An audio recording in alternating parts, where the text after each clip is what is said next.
Hi everybody, this is the Baseball Hut, the amazing, spectacular, terrific, the great one, the People's Champion. Your host, the Hut, and welcome back to the Baseball Hut 2. Hope you like this video and hit that subscribe button. Before we get into this video, believe it or not, the Prospect Hut needs 8 more subscribers to get to 1,000. This will be the last channel I will do, the last time I will ask you to sub to another channel that I'm doing. So the final channel that I'll be doing. So I need you to go into the description of this video and hit the subscribe button so I can finally get that thing monetized. It's been such a shock to me that that channel is going to be making money so early this year. I thought that channel would get monetized in June. So thank you beforehand. Please go in there and hit that subscribe button. 8 more subs as I do this video. From Boston.com. Headline: Red Sox reportedly open to trade Masataka Yoshida to help shed payroll for free agency pursuits. The Red Sox reportedly remain interested in Teoscar Hernandez, but might have to open up some more salary in order to sign him. In a relatively inactive offseason, the Red Sox could be willing to move one of their most notable players. Boston is open to trading Masataka Yoshida as it continues to pursue free agent Teoscar Hernandez. The Athletics' Munchkin, Ken Rosenthal, and Jen McCaffrey reported Friday. The Red Sox aren't believed to be shopping around their left fielder, but are open to virtually any idea to improve their roster, as several teams have shown interest in Yoshida, with the team looking to open up salary, the report added. Yoshida had a solid first season in Boston, at least at the plate. He slashed .289, .338, .445 with 15 home runs and 72 RBIs in 140 games. However, Yoshida's numbers took a dip in the second half of the season, hitting .254 with a .663 OPS in his final 62 games. I guess they'd want a little more consistency in that position. Additionally, Yoshida struggled in the field last season. Left fielder recorded a -8 outs above average, which would have been tied for the third worst among players at his position last season if he played enough to qualify. Those fielding struggles have left some to wonder if he'll move to designated hitter at some point in the foreseeable future. The Red Sox could take that decision off their hands if they opt to trade him. Yoshida has 4 years and $72 million remaining on his 5-year, $90 million deal he signed with the Sox last offseason, which would help clear $18.6 million in salary for the 2024 season if they were to move him. Hernandez, who the Red Sox have been linked to ever since they missed out on Yoshinobu Yamamoto in December, could command a similar salary. The Athletic and MLB trade rooms both projected that Hernandez would receive a 4-year, $80 million deal earlier this offseason, but the Red Sox are looking to tackle other areas of the roster and reduce payroll before committing to the free agent. Moving Yoshida could also open up a spot for Hernandez to slot in easier to on the field. He's played right field for much of the last few seasons, but with Fenway Park's dimensions, left field could better suit him and his defensive abilities. Hernandez has played 239 games in his career and left as well. From MLB trade rumors. Headline: Blue Jays interested in Jorge Soler, another slugging outfielder / designated hitter that's been on the market. The Blue Jays have shown interest in free agent slugger Jorge Soler, MLB.com's Mark Feinsand reports. Toronto joins the Mariners, Diamondbacks, Red Sox, Nationals, and Marlins as clubs linked to Soler's market at various points this winter. It isn't any surprise the Blue Jays have joined the fray, as Toronto has reportedly been looking into numerous free agent and trade options on the position player side. With Shohei Ohtani Watson now off the board, the Blue Jays' ads have been limited to more defense-oriented pickups like Kevin Kiermaier and Isaiah Falafel, rather than any clear upgrades to what was a middling lineup in 2023. Speaking with the media earlier this week, GM Ross Atkins said the Blue Jays might, and perhaps just one more bat, most likely be in the outfield or DH category. Soler fits that description. more so as a designated hitter than as a viable regular in the outfield. Soler has made only 89 appearances in the outfield for the Marlins over the last 2 seasons, operating as a part-time left fielder in 22 and then a part-time right fielder in 2023. Public defensive metrics have never liked his work in right field, but he's been slightly closer to passable over his more limited experience of 875 career innings as a left fielder. Since Kiermaier and Dalton Varsho are both left-handed hitters, a scenario exists where the right-handed hitting Soler could see some action in left field when a southpaw is on the mound, with one of Kiermaier, Varsho moving to the bench and the other playing in center field.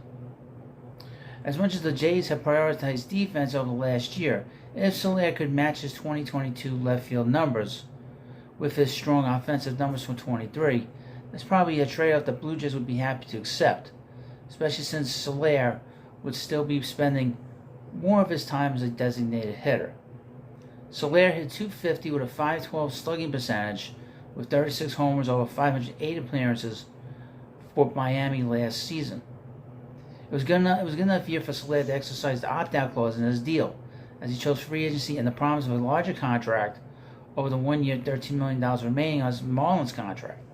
Soler originally signed a 3-year, $36 million deal with the Fish in 21-22 offseason, but stumbled during an injury-marred 2022 campaign. Though better health was a logical reason for Soler's bounce-back year, it also continued the pattern of inconsistency that has marked his 10-year Major League seasons. Perhaps the 21 season the best summation of Soler's roller coaster nature and high ceiling as he struggled the Royals before being traded to the Braves at the 2021 deadline. The switch was suddenly flipped as Soler went on a tear after joining the Braves and earned World Series MVP honors as Atlanta captured the championship. Soler isn't exactly a short thing at the plate as he enters his age 32 season.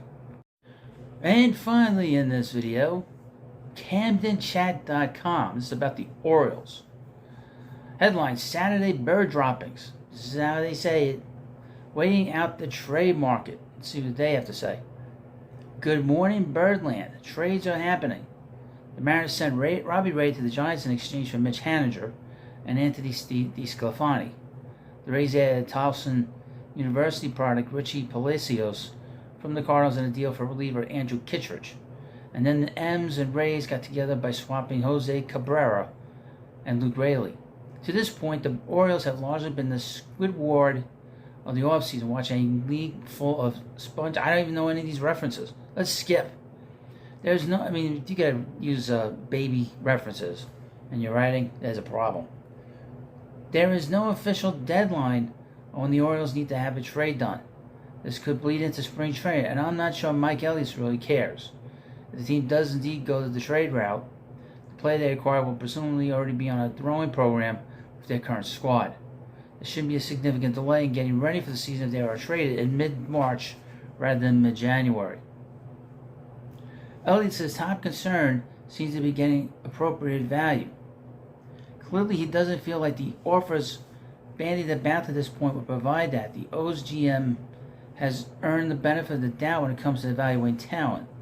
So while the team's need for a rotation upgrade isn't going away anytime soon, they also shouldn't just make a move to say they made a move.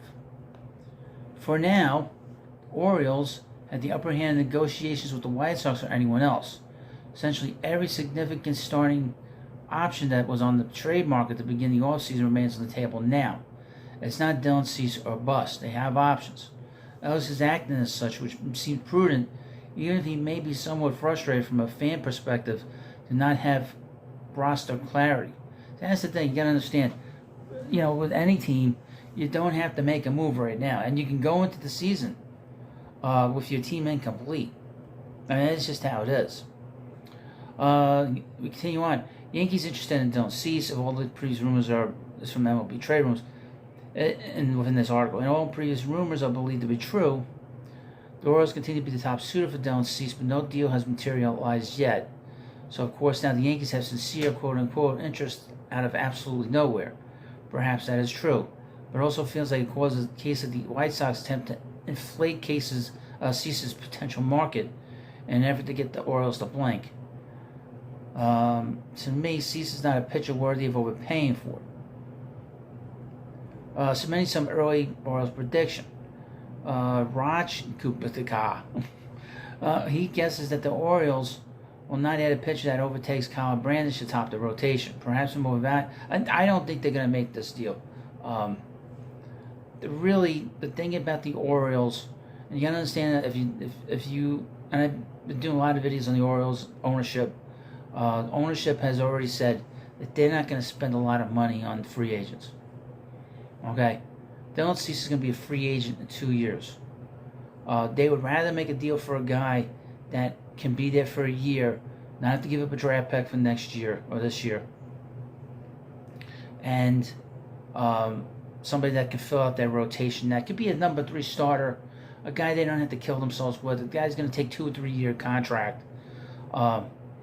I don't see them making the Dylan Cease deal, and they'd have to give a prime prospects for him. That's just my opinion. They'd have to give a prime prospects, and I don't think they really want to do that yet. They could have done that going down the stretch of last season. They didn't do that. The best case scenario they made, best deal they made was for Jack Flaherty, and that did not work out well for them. That was not a great trade for the Orioles. He didn't pitch well, and obviously they let him walk. They'd have to get a better return in a trade, but I don't see this Dylan Cease deal happening, quite frankly. I know they're the top suitors. They have the best farm system, but first, his name with the Orioles farm system, they're not that deep in terms of their pitching. It's all in their position players. All their position players are elite. I mean, their best position player is Jackson Holliday, and he's not in the majors yet.